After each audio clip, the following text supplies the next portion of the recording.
A team of Israeli negotiators is in Cairo to discuss the continued implementation of the Gaza ceasefire agreement. Israel is still blocking the entry of mobile shelters and heavy equipment into the Strip, which was agreed under the deal. With more than 70% of buildings in Gaza destroyed, Palestinians need bulldozers to clear the rubble and recover thousands of bodies buried beneath the ruins. Convoys of trucks carrying mobile homes and tents are waiting at the Egyptian side of the Rafah border crossing in southern Gaza. Tess Ingram, who's a communications manager and spokesperson at UNICEF, joining us from Amman this hour. Thank you for your time. So it's hard to think of a worse place on earth right now to be a child than Gaza. Tell us how the children of Gaza are doing, what their biggest needs are, and when certain items like these mobile homes are not allowed into Gaza, what impact is that having on children?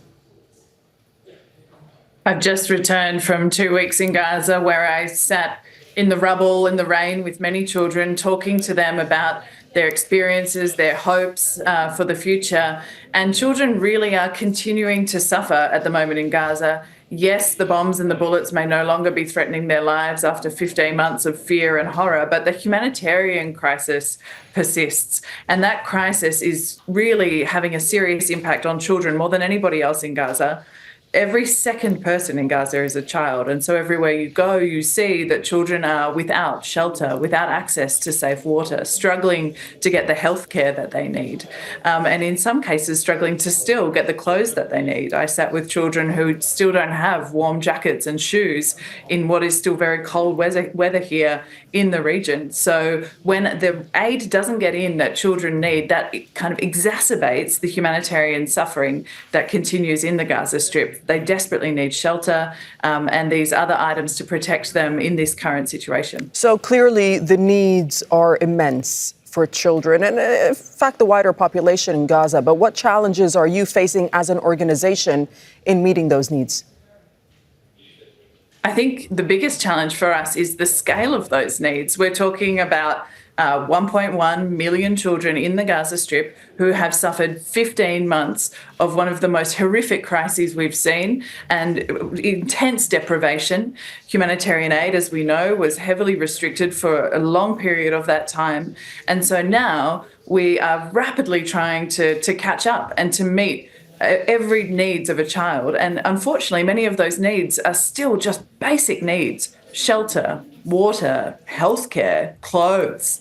And so that is the challenge at the moment, is making sure that we can bring in enough aid and get it to the children that need it as quickly as possible. We are able to do that at the moment. We have scaled up and we are getting aid from north to south of the Gaza Strip, but we just need to do more of it because the needs are so immense.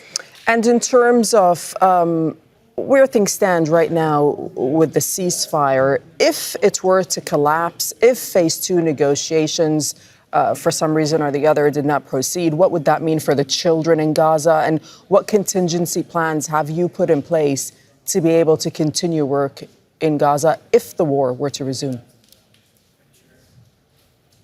The stakes are so high. I think if we just cast our mind back to, a month, 6 weeks ago, children were being killed in so-called safe zones. Children were dying from malnutrition in their mother's arms. They were languishing in pain in hospitals. They were being crushed to death while waiting for flour. That is what we're talking about. If the ceasefire fails, we're talking about going back to that scenario potentially, and we cannot allow that to happen. We also need to ensure that aid continues to flow. As I just said, the needs are so immense and we are scaling up, but we were able to do that because of this ceasefire. So it's imperative that this ceasefire holds in order to ensure that aid continues to flow to meet children's basic needs after 15 months of deprivation, and that children do not go back to the situation where they're fearing for their lives and there is no safe place in the Gaza Strip. In terms of UNICEF's response, we're determined to stay and to continue to support children no matter the circumstances. We've been in the Gaza Strip for decades and we will continue to walk with the children of Gaza through every step of this journey. Obviously, if the ceasefire fails, that makes our job more difficult. So we really are urging all parties to ensure that the terms of the ceasefire are adhered to, and that also it is sustained into a situation where it can become a longer-term peace, because that is what the children of Gaza need. Okay, thank you so much, Tess Ingram, speaking to us from Amman. Thank you. Make sure to subscribe to our channel to get the latest news from Al Jazeera.